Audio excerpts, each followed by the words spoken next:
So you watched Arcane and become a fan of the franchise and actually got curious enough to want to try out League of Legends. But when you ask your friends if you can play League of Legends, they said no. Well, they're right. Stay away from League of Legends. Instead, play Teamfight Tactics or TFT. This is such an easier game to actually learn and much more fun and much more casual as well, unless you really want to go competitive. Okay, so the new set for Teamfight Tactics, set 13, is actually on the Arcane universe. It's called Into the Arcane. So yeah, this is where you can find a lot of the Arcane characters like the family members. We have Vander, Powder, and Violet, and later on there's Jinx and Vi. We have Caitlyn, Heimer, Jace. Yeah, Jace is here. Ambessa, we have Silco. So yeah, all your favorite characters from Arcane is here on TFT. And yeah, TFT is a pretty fun game, but it's only really fun if you actually know how to play it. So in this video, I'm going to break it down in two parts. First part is for really absolute beginners, wherein I try to explain to you the whole UI of the game, how it works, the core mechanics, characters, and whatnot. And for the part 2, I'm going to do a gameplay demonstration or walkthrough and walk you through some of the easiest comps. Well, one of the easiest comps that a beginner should be learning how to play. Okay, so let's go ahead and start. First things first, what is TFT? Well, TFT is basically you playing as a tactician and you are deploying specialized units into the battlefield against 7 other tacticians. All the battles are happening one-on-one, you against another tactician. So whoever has a stronger set of units or a stronger troop, basically combatants, is going to win. And the goal is to knock out all of the other tacticians from the game until you are the last man standing. Okay, so let's start off with the UI. So in the middle of the screen, and this is the main thing about the game, this is where all of the things are mostly happening. It's called the board. So the middle part of the game is called the board. So divide this in two. Top half will be the board of your enemy. So these are the enemies that you are going to be defeating. And then the lower half, bottom half, will be your board. And you can see here there are 4 rows and 8 columns for each of the hexes over here. So this is where you can place your units. Okay, this is where you deploy your characters to get them into the battle. Okay, so yeah, that's your board right there. Next is the bench. So bench is this thing right here. You can hold up to 9 units in your bench. So this is where you will be holding units before you can deploy them. Because in this game, you can see here it says 0 out of 1. So the number of units you can place on the battlefield or your board is dependent on your level. So on the lower left side, right here, you can see your level. And this is basically the shop part of the game. Okay, so in your shop, there are multiple components here as well. So you can see here, this is where you can buy your champions or units. And yeah, whenever you buy champions, they get deployed onto the bench. And if you want them to fight for you, you pull them out into the board. Okay, that's basically it. Okay, so this is where you see your level and this is your XP. So XP is basically showing you how much you need before you get to level up. And if you level up, you get to put in more characters into the field. You also have buy XP here. Buying XP basically gives you 4 XP to be able to level up. The reroll will let you roll the whole shop to be able to see different units again. Okay, so if you press roll, there you go. We refresh the whole shop, basically, right? Next, we have here your shop odds. So this one scales with your level. Okay, so we're level 1 right now. It says here we are 100% guaranteed to see 1 cost units in the shop. So these are color coded. Gray ones are for 1 cost, green are for 2 cost, blue are for 3 cost champions, 4 cost champions are purple, and 5 cost champions are orange. Okay, and then this is your gold right here. So this is where you see your gold. In an actual PvP match, you will see your streak right here. I'll explain more about the mechanics on streaking and other stuff later on. But yeah, and then we have your luck over here. So this is basically locking the shop because in the mechanics part, I'll be explaining this one later on more in depth. But anyways, every round your shop will refresh for free, so you don't have to roll. But yeah, just remember every shop, this will change or your shop will refresh. If you don't want it to refresh, then you can just lock. Okay. Next part is going to be the left side, I guess, over here. So left side, there's not much to see, but this will be where your augments will be placed as a visual cue. So augments, again, it's a mechanic for TFT. I'll be explaining that on the core mechanics side of the video. And then you have here these things right here. They will usually just light up the left side of the screen. They will light up whenever you gain 10 gold, or every 10 gold that you have, these things will light up, and this thing symbolizes your interest gold. So basically every single one of these that lights up is corresponding to 1 gold that you get per turn. Okay, next on the left side, leftmost side, this will be your item bench and your trait indicators. Okay, so right now I don't have items, so we're not seeing it here, but let's show a clip.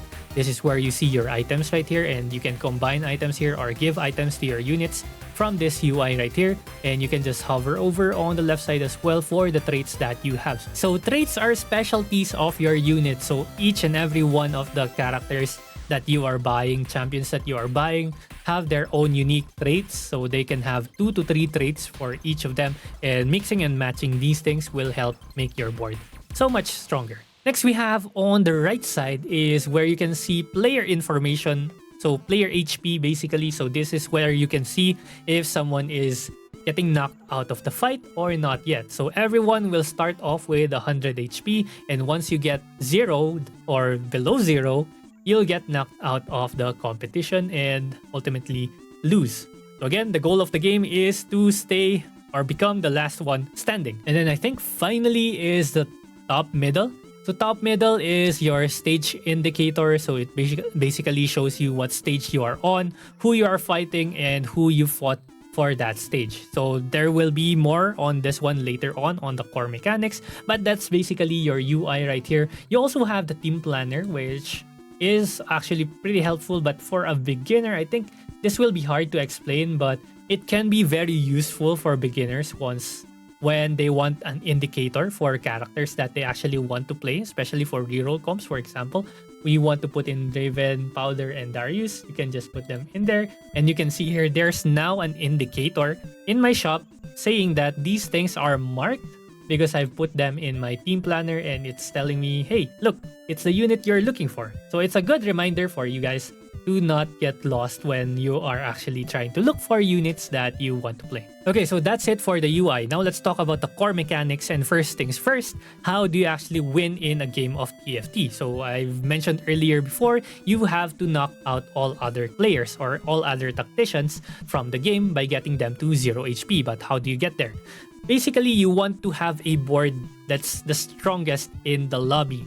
So however way you get there, it doesn't matter, as long as you have a solid strategy in mind on how to get there. So yeah, since you need to strengthen your board, you want to understand the units first. So units basically are like MMORPG classes. So there are tanks, there are melee fighters, and there are also archers or backline marksmen. And then you have mages or casters. So basically, that's the whole range of the character types in the game. So of course, if we have this guy, for example, right here, it says here on the right side, it says he is a magic tank. So he needs a lot of magic or AP and tankiness. So this basically means you want to put him on the front line. Okay, so when positioning, this is one of the big things that you have to understand, right? And it makes sense.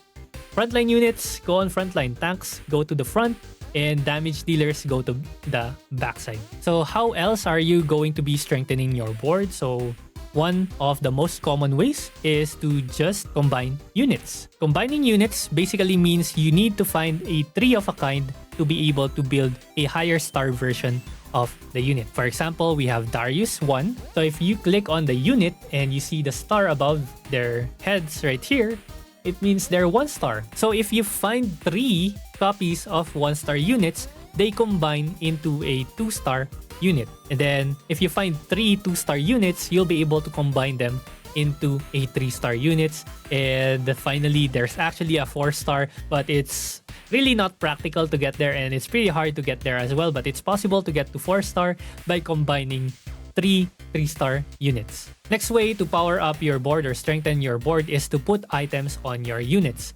Okay, so this is basically combining items. So you can find a lot of tutorials out there online, or probably guides where they can show you the best items for each of the characters. So basically, there are again classifications for items. So for the normal items that are craftable, you have tank items, you have AP items for magic users, and you have AD items for attack damage users. Okay, so that's basically it. I think the others can be classified as a support. Like we have Static Shiv, Morello, Red Buff. I guess utility. Utility items is the correct term. Another way to strengthen your board is to have good traits. Traits here on the left side can be mixed and matched, and depending on what traits you activate, your whole board actually becomes stronger, or individual units that you have will become stronger and benefit from the trait that they have.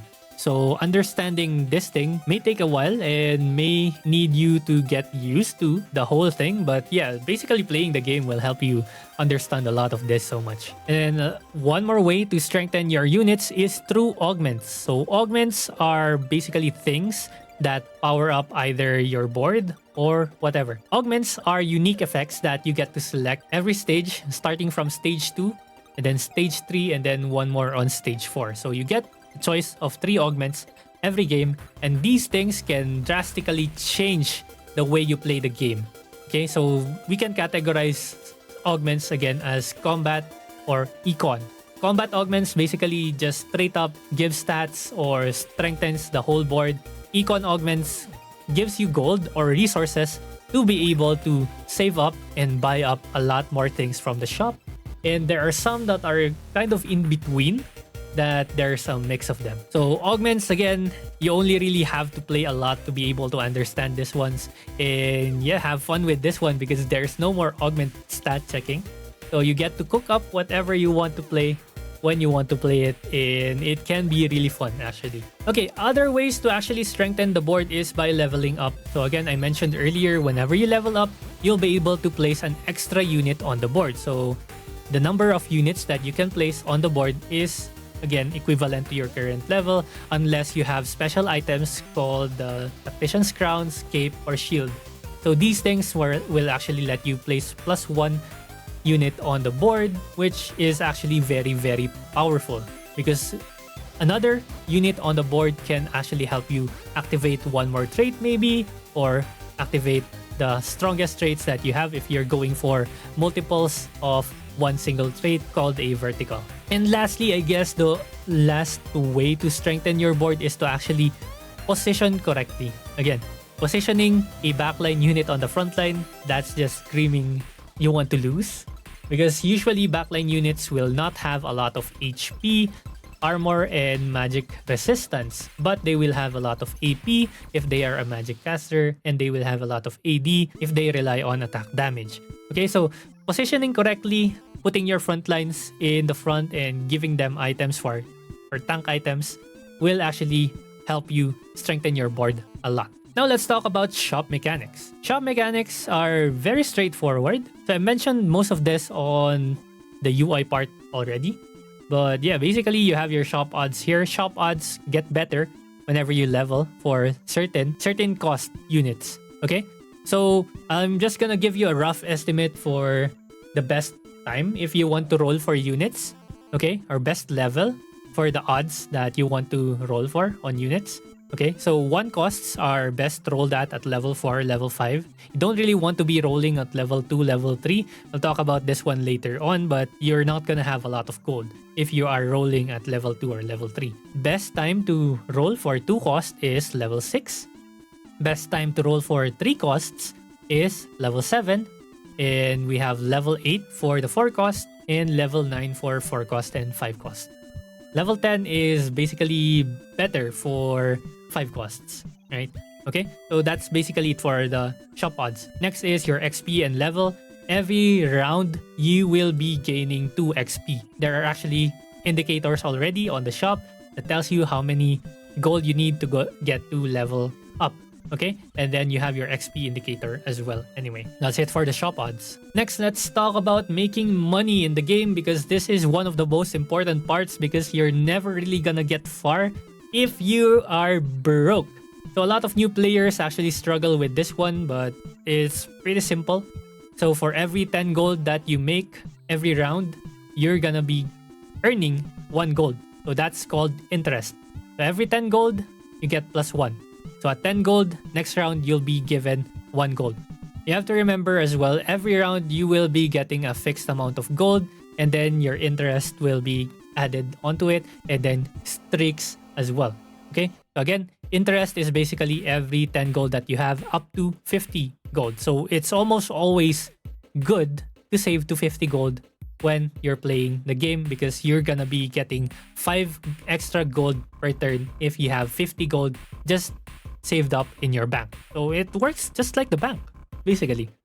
Next, you have streaks. So whenever you are winning or losing every round, right? So it's called streak. So you have to be winning every round, or you have to be losing every round. You have to think about what you want to do at the start of the game. So if your board is looking very, very strong, and you are assuming that you will be winning a lot of rounds, then you can try to preserve a win streak and be getting a lot of wins and get a lot of gold by doing this one. Every win that you get per round is gonna give you plus 1 gold as well. So that gives you an incentive in trying to win every round as you can. But if you have a garbage board, you have nothing, you're so weak, then you can just lose streak. So lose streaking is, well, you are basically trading your HP for gold. Okay, so you can think about HP as a resource in the game as well. If it's not 0 yet, then you're not out of the game. You are not pressured. You don't have to do much. Okay, you're just making gold. So yeah, that's a trade-off that you can do. You're just trading off some of your HP for some gold. And after you've accumulated a lot of gold, you get to buy a lot of stuff. You get to get a lot of upgrades, and you get to make your board stronger. So that actually will now turn your lose streak into win streak. So that's one of the other strategies you can do here as well, and more of these ones later on, because these are, I think, much more advanced concepts. But for a beginner, you don't really have to be worrying about this one for now. Okay, and for the last part, for the basics of the core mechanics of the game, it's the combat. So every game, when you load into a TFT game, you will be put into this preparation stage. So it's going to be a stage full of just creeps. So that's 3 rounds of creep rounds in the very beginning of the game, and these will determine what your opener is going to be. Opener is basically what you will be loading into for the next stage on the PvP stages, when you will be starting to fight the other players. Okay, so this is where you get to prepare and think about what you want to play, what you can play, and the items that you have. So this is your preparation round. So this is where you think about if you want to lose streak or if you want to win streak as well. Stage 2 comes in, and you'll be presented with the option of 3 augments. So stage 2-1 is the start of the first augment selection. And again, I mentioned augments in this game change the way you play the game. Okay, so you just have to read about it, and at first you might not be able to understand it really, but as an absolute beginner, just take one that kind of makes sense, right? Kind of makes sense for whatever it is that you are trying to do. Okay, so after you've done this one, you have an ample time to do some preparations again. So every time before you start the combat, there will be a preparation time. It will be indicated in the top middle how much time you have before you start combat. So use this time to prepare. Try to find units that you actually want to put on your board. Okay, every stage, after 3 player combats, you will all be put into this place called the carousel. So this is where you actually get to pick units and items, or item components, and then later on full items. Okay, so the way this one works is that these units will be circling around the middle, and the players with the lowest HP get to pick first. Pick units or items that they actually want from the carousel. So this is a really good way to help the people that are lose streaking catch up with the people that are win streaking, because of course if you are win streaking, you will have more HP, and therefore you will get the last pick. Okay, so this is a viable strategy again for lose streakers to try to get the first pick on whatever item they actually want, or whatever unit they actually want from the carousel. And then after 5 player combats, for every stage you will be put into a creep round again. And creep rounds basically will help drop you some gold units or items. So again, this is basically another prep round for the next stage for you to try to power up your board for the next stage again. And after this one, it just repeats. Okay, it just repeats until stage 4 6. So in this set, this is a unique mechanic for the set. This is called the anomaly selection. So you get to select one character that you want to power up, and you get to select an anomaly for them. So you're basically blessing them with some unique power. So you just get to read on this one. You get to roll the anomalies if it's not something that is desirable for the unit that you are putting in it. So usually you select either a tank or a carry to put on this one. If it's a magic caster, then you want some mana or AP stuff on your anomaly. If it's an AD character, then you want some more damage. And if it's a tank, you want more resistances, more health, or whatever. So it's up to you. Again, the only really way to understand what's the best one here is to play a lot, which is actually pretty fun if you get to learn the game. So that's pretty much it for the combat and stages of the game. Again, there's not much to actually explain more. That's all the core mechanics for the game. And now you are ready to get into your first game of TFT. Let's go!